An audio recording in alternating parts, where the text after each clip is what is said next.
دوای 178 ڕۆژ لە ئەنجامدانی هەڵبژاردننی پەرلەمانی کوردستان هێشتا پارتی و یەکێتی نەگەیشتون بەڕێکەوتن لەسەر پێکهێنانی کابینەی دەیەم و پەرلەمان و حکومەت و دامەزراوەکانیان لەسەر دابەشکردنی پۆستەکان پەخستووە.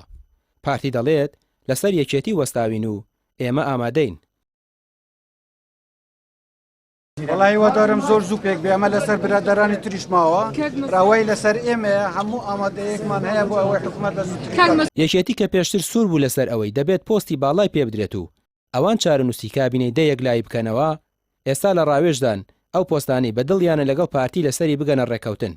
وتەبێژی جێگری سەرۆکی حکومەتی ماوە بەسەرچووی هەرێم دەڵێت سبەی لەگەڵ پارتی کۆ دەبینەوە بۆ ڕێکەوتن. دوێنێ گفتوگۆکان چوونە قۆناغێکی نوێەوە، گفتوگۆ لەبارەی میکانیزمی چۆنیەتی دابشکردنی پۆستەکانی کابینەی حکوومەتی هەرێمی کوردستان و پۆستەکانی تریش بڕیارە سبەینە کۆبوونەیەکی تر ئەنجام بدرێت بچنە وردەکاری زیاتری چۆنیەتی دابشکردنی پۆستەکان. هیچ شتێک تەرح نەکراوە بۆ نەوعی کە هەردوو لە متفق نەبن لەسەری یاخود ببێتە ئەوەی کە گفتوگۆکان بەرەو سارد بوونەوە بڕوات سبەینێ دەرئەکەوێت ئەم مۆزوعە.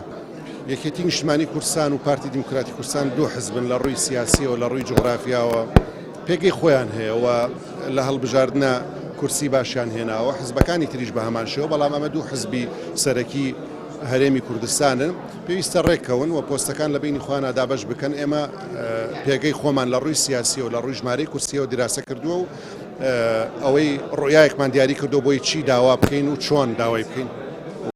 178 ڕۆژە دوو حیزبی باڵا دەست ململانەیانە لەسەر پۆستەکان و لەسەر پێکهێنانی کابینەی دە ناگەنە ڕێکەوتن. پەرلەمانیش کە دامەزراوەیەکی یاساییە جگە لە سوێند خواردن پەرلەمانتارەکانی ئەو دیوی هۆڵی پەرلەمانیان نەبینیوە و لە ماڵەوە دانیشتون.